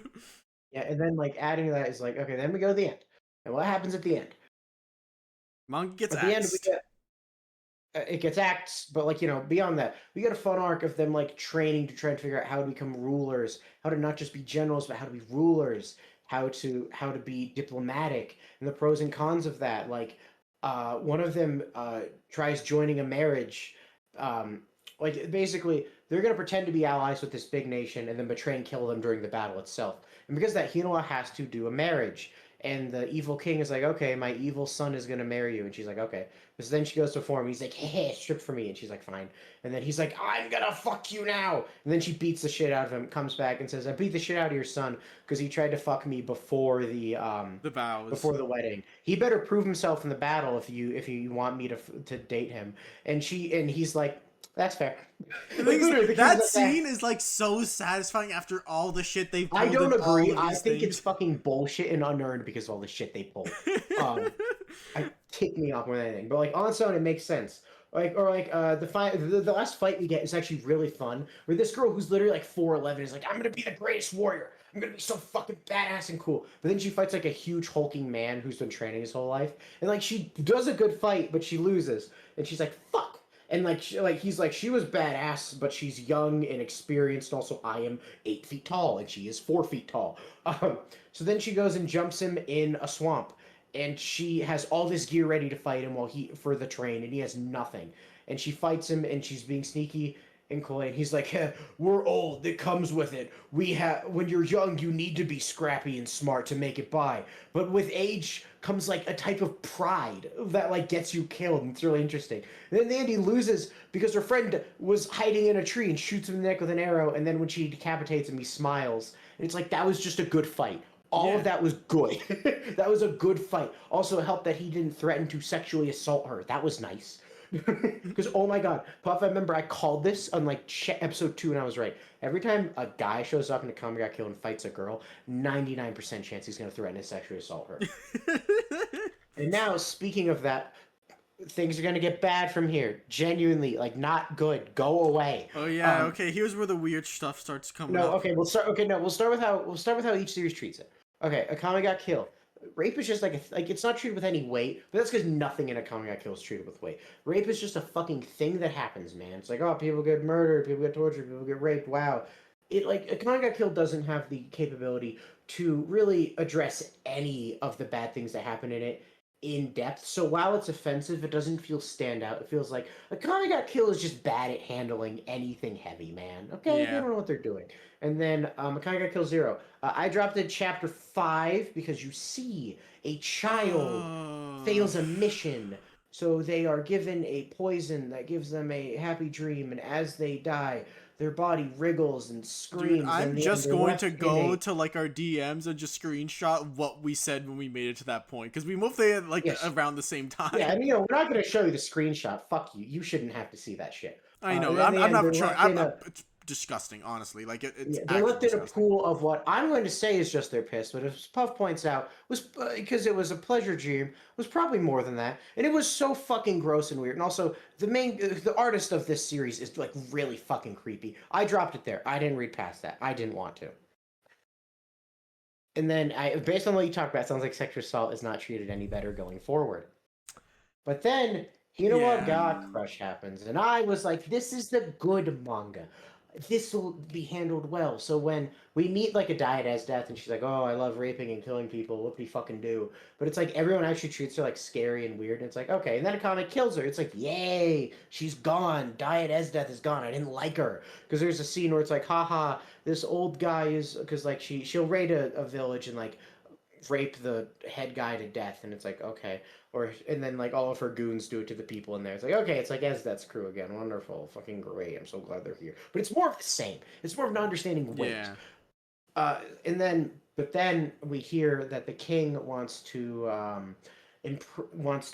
No, wed no, no. and Let's talk impregnate. about this in the right order. So first, we get like one of the main boys, farmer boys, like Oh I yeah, want you to forgot. I become. forgot there's a cuck angle. Of Yeah. Okay. course. So like one of the main characters of Hinoga Crush was like this farmer boy who wanted to be a great brave warrior and rise the ranks so that he can marry the Mm-hmm. princess who he had a crush on.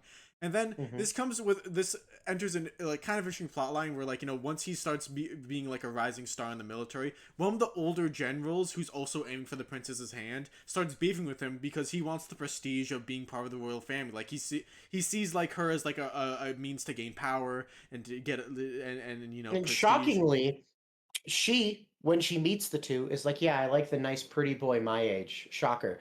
If I had to pick, that's my Yeah, so it's pick. like, oh man, I'm losing ground here. So then when the competition comes up, they're both basically competing for her hand in marriage, and he also has like this fun little sidekick who's like, oh, he promised that if he wins, he'll let me watch her do it with her.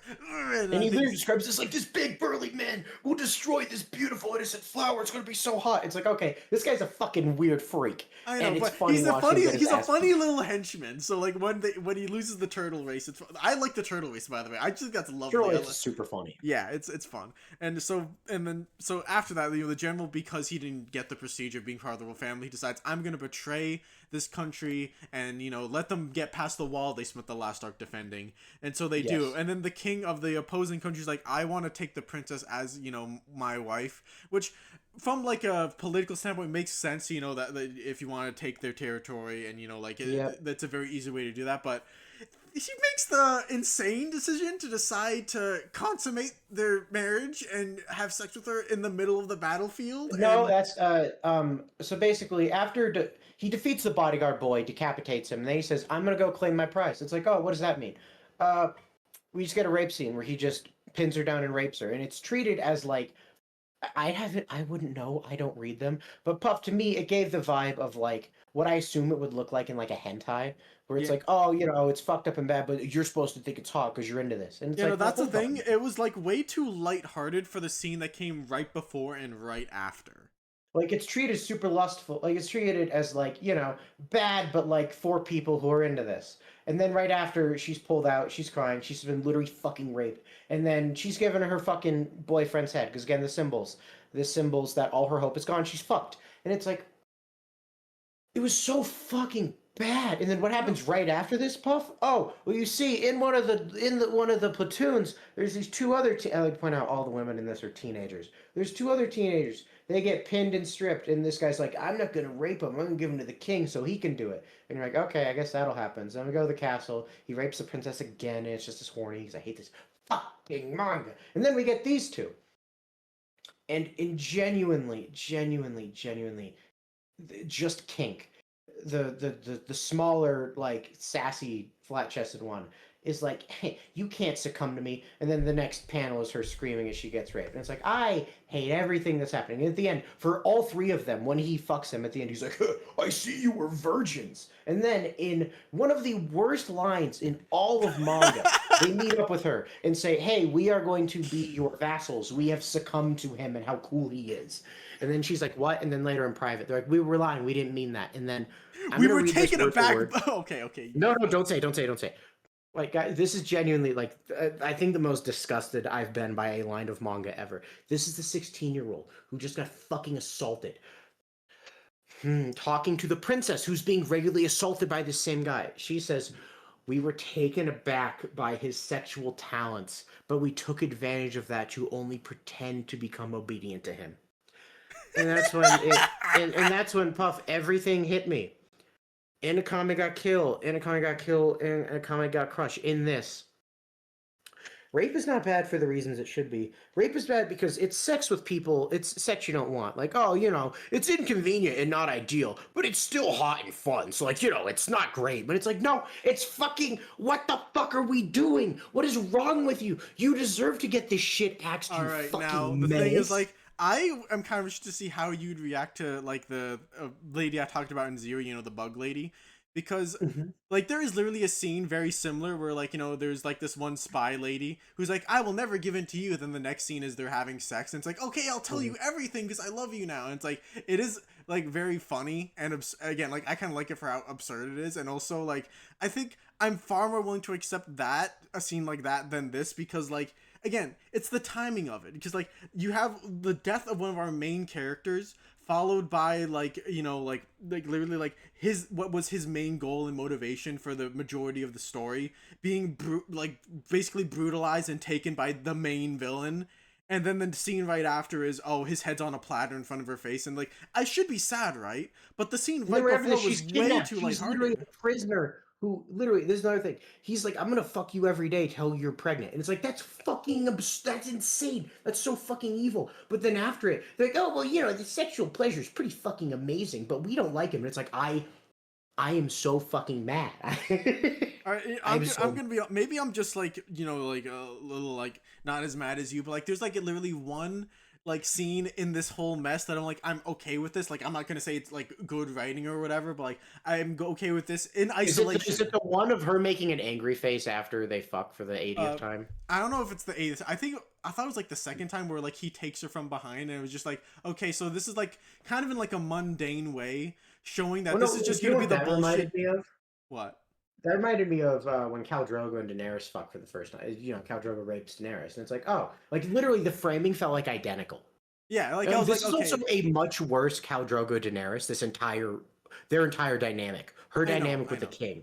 I know, but like in isolation, that scene didn't bother me because like okay, at least like the focus here is that like the humiliation she's feeling, and that It still felt too horny for me. I know, like honestly, like because it didn't last too long, it doesn't even like feel like it's trying to titillate you because it was like one page. So like if it was just like okay, like in isolation, I'm fine with this because like I'm at least like learning something new about the dynamic and the characters like in this scene, and it doesn't just feel like I'm taking a break from the plot to watch like. Again, like it's like you suddenly threw like a dojin in the middle of my battle show and it didn't make them work properly together. Like that's the thing. A good sex scene should be like a good fight scene. If you throw this is not sexy. This is a rape. If you throw Luffy versus Lucci in the middle of the Mary's funeral, it doesn't work. I'm sorry. It's the same logic that I'm applying here. You have to make sure this flows better. Like except that doesn't work because both of those scenes were good.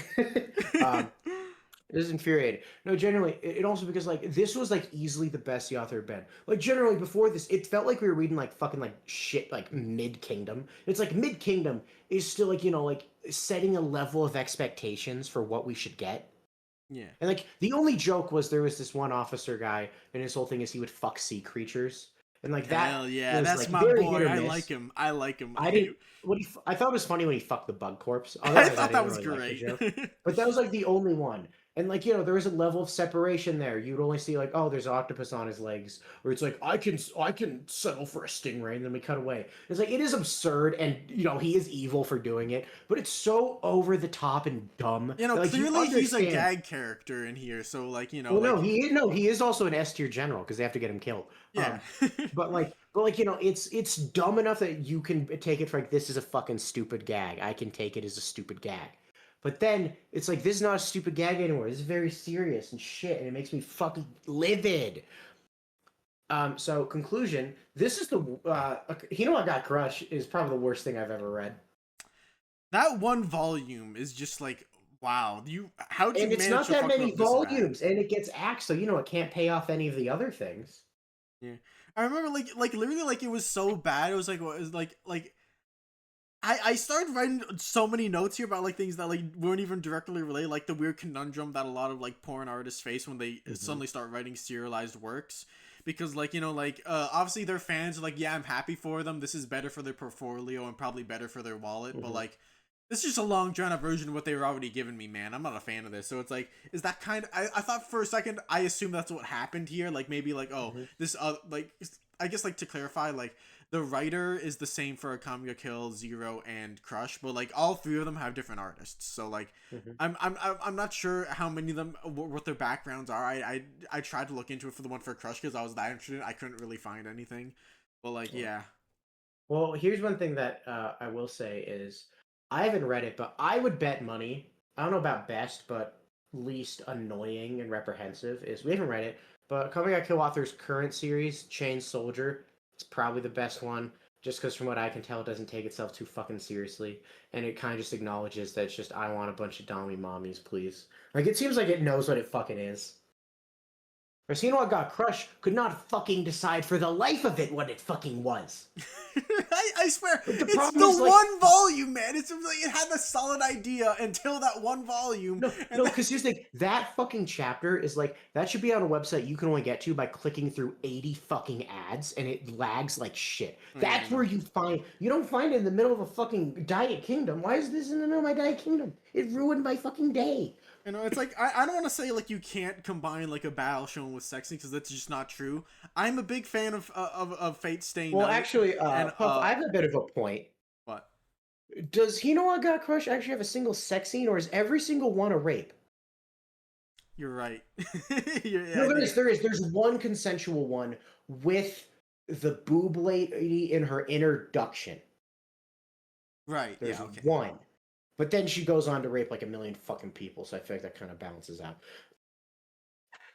Anyway, like I don't want to say like you're not allowed to do sex and battle shonen ever, because like I get this is a visual novel, so it's different. But like I like Fate Stay Night, and I think it's good, and I think the sex scenes will tell you stuff about the character. Well, actually, no. I feel like I would also. There's no way this is a battle shonen. Hinoa Got Crush has to be a seinen, right? No, I'm pretty sure it's a shonen. Where the fuck was this fucker published? I'm like positive that's a shonen, dude. I'm looking this up. Where was this published? Where the fuck was this published? Oh, Got Crush is a fantasy action manga. Oh yeah, no, you're right. It's a seinen. It's a seinen. I knew. I'm not that fucking stupid. I got confused because Zero is somehow also a shonen. Okay, well, Puff. Now I can make my comparison. Okay, you want to do a graphic sex scene and a main villain in a seinen? Okay. The Casca scene. Okay, so like obviously like the one way where you can't really do it wrong is just to treat sexual violence with the weight that it deserves, right? Like if you're going for a dramatic, serious story, where again, like even for something like no, this is literally one where you have to pick one. You have to pick. Are you a serious story or not? Yeah, like I don't know, like again, if you want to make the manga my girlfriend Hitler, and the you get raped by Hitler volume in, like that's fine. Okay, go for it. Okay, cool. Bro, but like if you want like a story where it's like, you know, like, oh, I need to morally judge every member of the characters because they all the main cast members care a lot about being good people and helping people and all that jazz, then like it's it clashes tonally too much. So it forces me to treat it like, it's like, you know, if this happened in like some fucking doujin, I wouldn't read it. I'd be like, well, it's a fucking doujin, man. You ignore the morals. You're here for one fucking thing. But it's like, no, I am here for the morals. This is Diet Kingdom. I am, in fact, here for all of that shit. So when it's bad, I get livid. I think the other thing is it's also not like, oh, it was absurd early on and then kind of built into something more. Like, you know, early Goblin Slayer is, you know, fucking insane. But it slowly loses that as it goes on, and they try to start telling a real fucking story. Like, the thing is, you can like justifiably hate Goblin Slayer for that, but at the very least, this is chapter 1 we're talking about. It's not throwing a surprise at you. Everyone knows very what it clearly, is going and also like Goblin Slayer is like the opposite, where like it does that, it does all that to get your attention, and then slowly drops it as it tries to be a real story. You know what Got Crushed is like, okay, we've been serious for a bit. We're gonna do this out of fucking nowhere, and then go back to try being serious again. It's like, what the fuck are we doing? Hated it so fucking all obviously like Akame got Kill Zero is I guess my least favorite in that I fucking dropped it. But between them, Crush is worse. Not only because it has worse moments overall, but because it also had much better moments. So the fact that it fucking squandered it on this shit and then got its ass canceled, which it fucking deserved at that point. It's yeah, Yeah, it's bad. There's no real.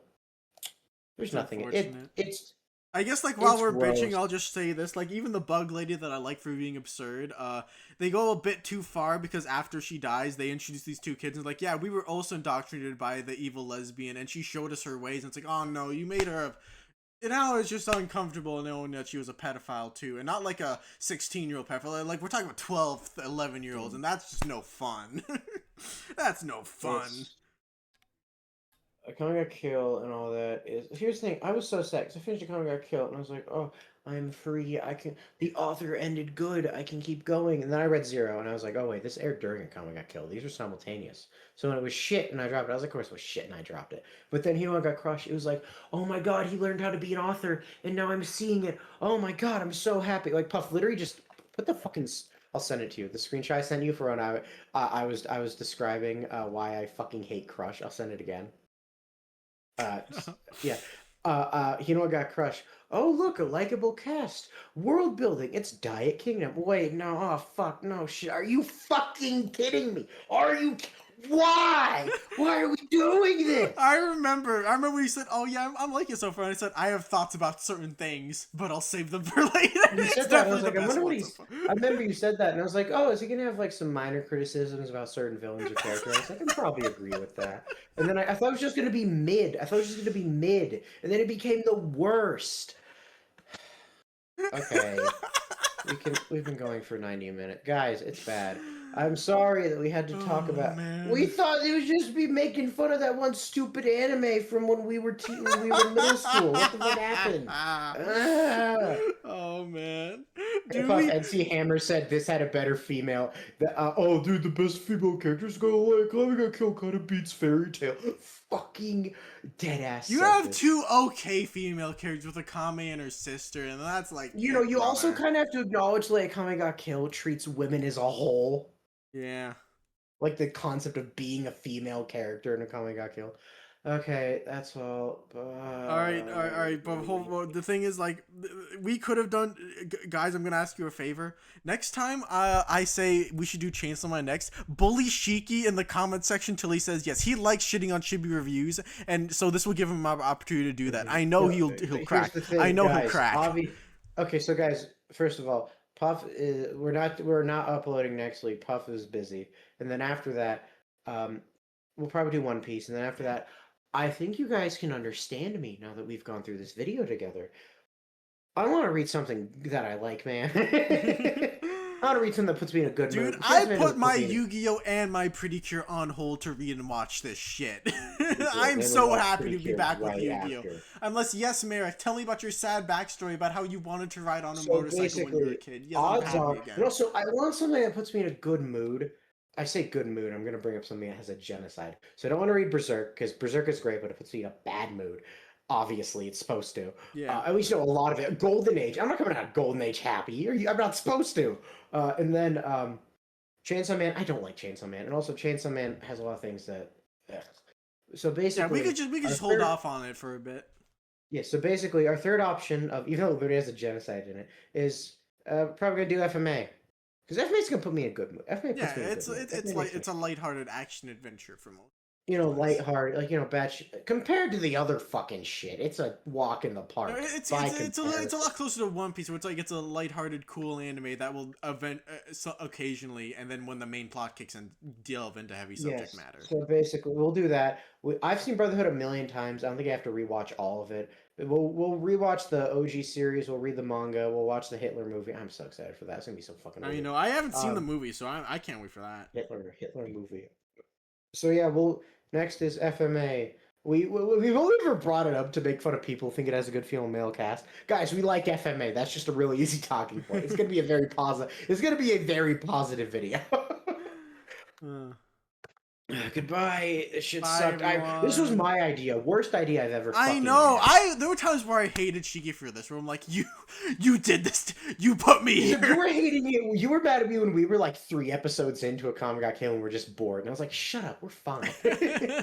Now, in retrospect, bad idea. We should not have done this. This shit sucks. It did I make for regret. some good content, though, didn't it? Maybe. I don't know. I hope you guys had more fun watching this than I had reading it. All right. Goodbye. Goodbye.